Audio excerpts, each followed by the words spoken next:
And it's really not that bad. Couple of Tide Pods. You got Lindholm? You signed DeBrus to an extension? Oh yeah, no, I should feel okay. Not that bad. And it was a really tough market. Oh yeah, sure. Could you hand me that hot sauce real quick? Oh, yeah, sure. Thank you. Wait, hold on. Don Sweeney just said LYSELL might join the team by the playoffs. That makes it worth living, right? Life worth living? You know what? Yeah. Yeah, it does make things better. Really? I saved a life? Nope.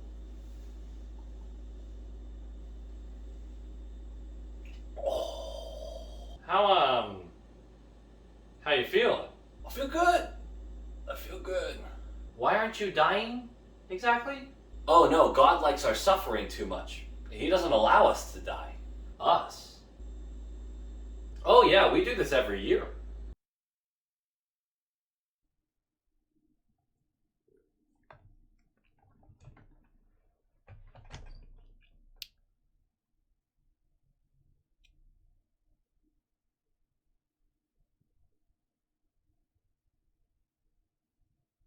Yeah, right, fuck it. We gotta do this two ways, honestly. We gotta do it two ways. There's a way I wanna do it, there's a way I don't wanna do it.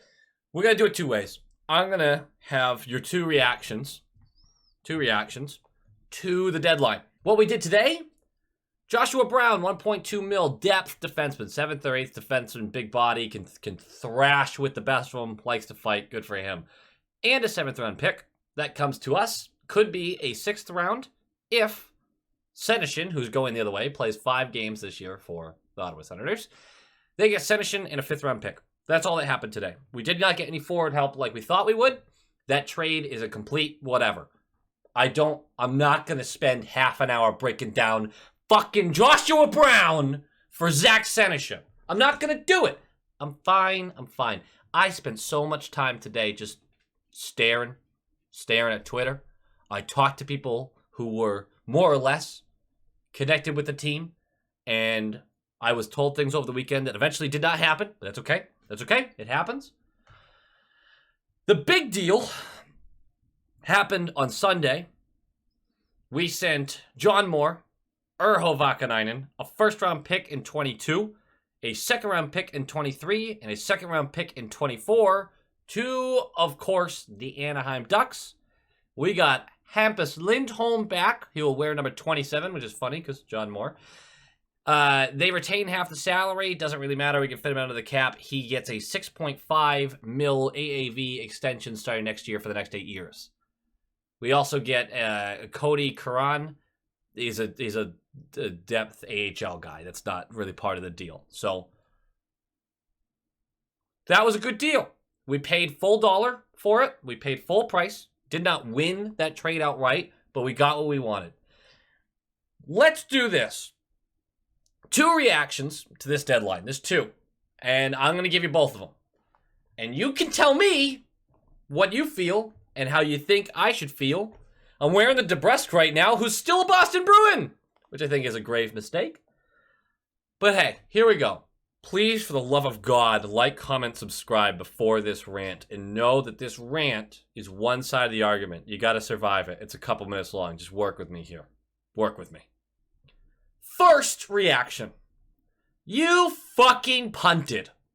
Not only did you punt, but you did it after feigning that you were actually going all in. You put one foot over the side of the bathtub and you dropped it in the water, and the water wasn't too hot. It was a regular bath temperature tub. You put your foot in. You went half in. And then you did not complete anything else. You got help in one area that we needed, and sure, you extended them. Good for fucking you. But what we needed to compete this year in the playoffs, we needed more. We needed a little offensive help for Bergeron. We needed it for Bergeron. Because DeBrusque, who you've also extended 2 years, $4 million AAV, which made it easier to trade him. But we didn't make a trade just to trade. No, good job by you, Donnie. But what was the fucking plan? Because now we're going to the playoffs with these lines that are not going to score a lot of goals. We have the third line who's playing like fucking ballers, and we love that. And the second line who pretty desperately needs someone at 2C to be better than what Howla has been doing, even though he's been serviceable. But we're not talking about the fodder of the league. We're talking about juggernauts left and right in the East. But no, you have Howla going into that because you didn't want to make a move for a 2C. 2Cs are expensive. I feel you. You shouldn't have done it. I agree. But hey, how about an upgrade at right wing for a player who doesn't want to be here anymore? How about you upgrade that position so we're not kicking the can farther down the road, so we're actually using a year of Bergeron where he's still a great player and going into the playoffs with some semblance of hope? How about we do that? But no, you juked us. You deked us. You pretended that you were going all in, but no, you held back. The price was too steep. Pittsburgh swooped in. They stole Raquel. We were connected to every name, and every name come off the board, but we weren't part of it. It wasn't us. It was somebody else. Every time, every name, somebody else. Each name that came off that board, we went, okay. All right, Raquel is still there. Garland is still there. JT Miller, Brock Boser, everyone was still there. But we didn't get him. We didn't even grab Kessel, for fuck's sake. We could have grabbed him for a fourth at this point, but we didn't get him. You're telling me you lined up assets upon assets for Claude Giroux, who basically told us to eat a bag of unmentionables, but wouldn't spend it on anyone else. Reportedly, that's what fucking happened. That's what happened. We just sat back and let's admit it, Jonathan Sweeney. Let's admit it. You got clever. You got cute. You wanted to swoop in on somebody else last minute. You wanted to hit the deadline at 3:15 p.m. and be the guy with the big fish. Well, guess what, buddy? It got off the line. It's 2 miles down the river at this point, fucko. So that's the first way you could look at this. The second way you can look at this, we're going into the market, and the market is hot for sellers. There's way too many assets getting thrown around. We just can't compete. And if we can compete, we're giving up the very few valuable assets we have that we really like. Lohrei, LYSELL, that first-round pick in 2023. We don't want to move them.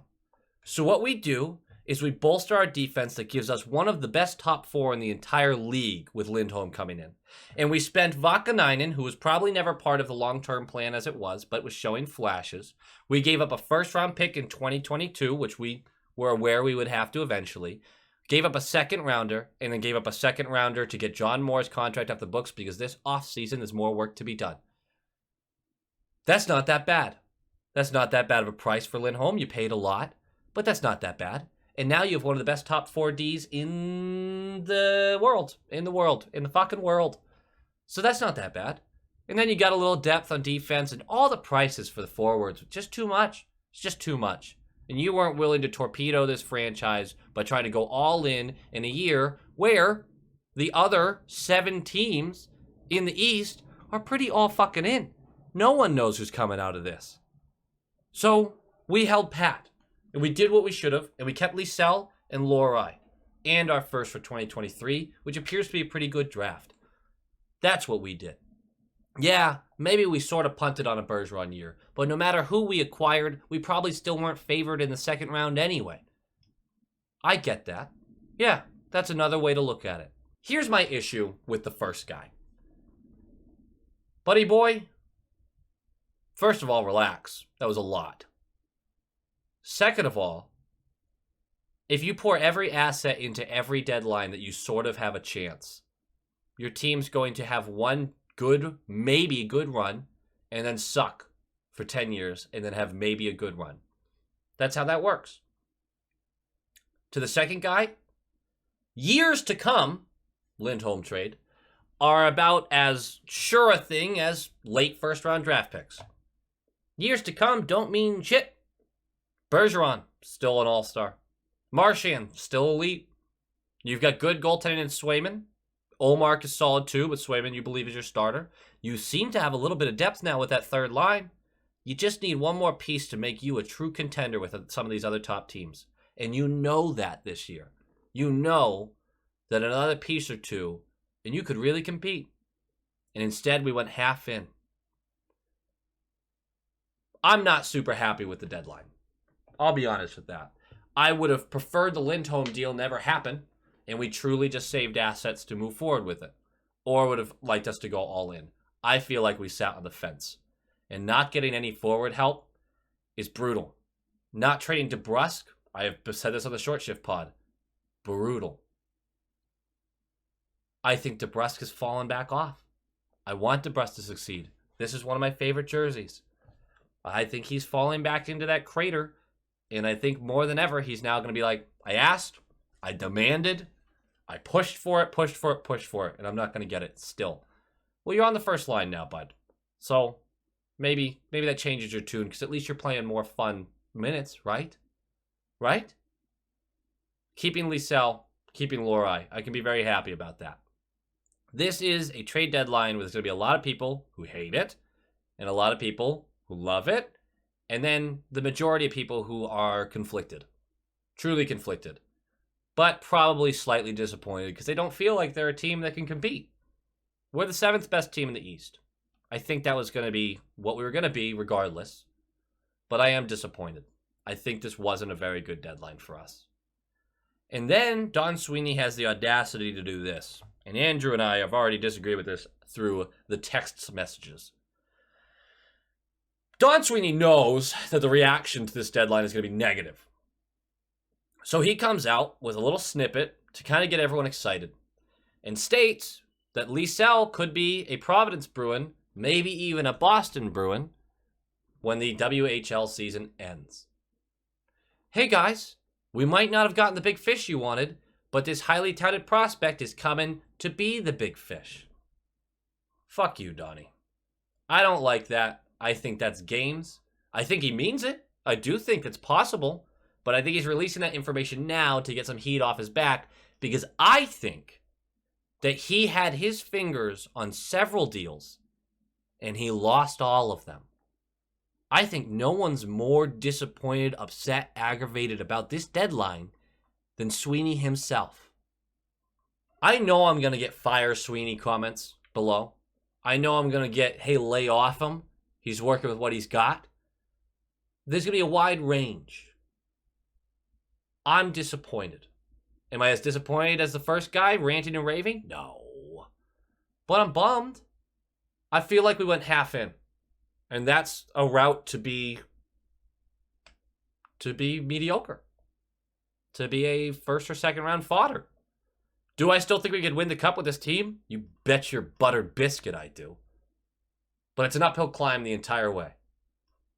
Swayman better be ready. That's all I'm saying. I want to do a team-by-team review of the deadline. That's not going to be able to happen tonight. It just can't. I got off work. I made this video. I'm hoping this gets up before the game starts. This week, we're going to talk about teams that got better, teams that got worse, and it'll probably be later in the week, and I'm going to rank the top teams, I think, after the deadline. I'm going to try to do that this week. It might be this weekend. Please bear with me, guys. I work really long hours. I know that you guys have all been very supportive. The Discord's great. It's been awesome. Sharing it on Reddit has been huge. I mean, I've seen my numbers bump every time you guys share it on Reddit. It's been really great. I hate to be like, hey, give me a break with timing and everything, but I literally don't have the time to do all these and get them out. So this weekend, we're going to have more of a talk about it. Today's been exhausting. I have been all over Twitter. I've been ranting. I've been trying to work at work. Barely any work got done, but trying, you know. But hey, guys, we still have a really good Boston Bruins team here. We just have to be a dark horse. And I don't think that's wrong to say. I think we weren't gonna be favored in the finals or the conference finals, that's for sure, no matter what moves we made. So there's some optimism, there's some silver lining. It's gonna be an uphill battle, though. It's gotta be. But hey, if there's any team that could do it, it's the Boston fucking Bruins, baby! Let's go, go Bees!